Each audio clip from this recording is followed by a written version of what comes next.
Top départ. Le latin, je vous vois déjà souffler. Pour vous, il faudrait peut-être recourir à la magie pour faire renaître les langues anciennes dans l'enseignement supérieur. Secondaire. Supérieur aussi d'ailleurs. Ça tombe bien, puisque c'est ce que j'ai fait avec mes élèves de 5e et 3e, en les plongeant dans l'univers de Harry Potter, ou plutôt Arius Potter, traduction latine des aventures du jeune sorcier. Pour séduire les élèves, il faut parfois se salir les mains, et Ovide, Virgile et Cicéron ont dû faire une place à J.K. Rowling. C'est bien de séduire les élèves dont il s'agit, mais pas seulement, car le latin, avant d'être la matière dans laquelle on fait des maquettes, est aussi celle de l'apprentissage d'une langue et d'une culture. Et je voulais qu'Arius Potter soit un support de travail visant ces deux objectifs. Il faut tout d'abord savoir que les traductions contemporaines en latin ne sont pas si innovantes, puisqu'elles apparaissent dès 1785 et sont aujourd'hui très nombreuses. Cependant, seule la traduction d'Harry Potter semble se tailler une place en cours de latin aujourd'hui, grâce à son thème et à sa proximité avec les élèves. Cependant, cette place reste périphérique, pour réviser la grammaire et pour faire des jeux autour des latinismes déjà présents dans la version française. Pour moi, il s'agissait d'aller plus loin et d'ancrer l'étude d'Arius Potter dans les programmes. Étude des mythes en 5e, étude de la vie quotidienne et des croyances en 3e.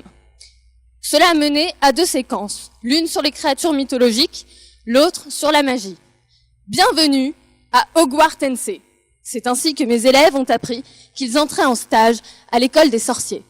Et, en parcourant le chemin de traverse et en assistant à des cours de magie par l'intermédiaire de la lecture de textes assez longs d'Arius Potter, les élèves ont découvert l'origine antique de la baguette magique, de la métamorphose, des potions et des enchantements, tels que la célèbre formule Abracadabra. Et comme il est impossible de parler d'Harry Potter sans mentionner les films, les élèves, en étudiant les textes et des points de grammaire, ont établi des scripts et doublé des passages d'Harry Potter en latin. Vous voulez voir? Aki. Wingardium Leviosa! Qu'est-ça? Witiose indicis est Wingardium Leviosa, non Leviosa. Citam sapienses tu facilud. Comme vous, j'ai pu observer de beaux progrès dans la prononciation du latin, et ici aussi, l'oralisation est gage de compréhension. Ainsi, mission séduction réussie, on passe de 67% d'élèves contraints à 100% d'élèves séduits par la séquence qu'ils disent être leur préférée, malgré le fait que je leur ai fait lire un chapitre entier en latin.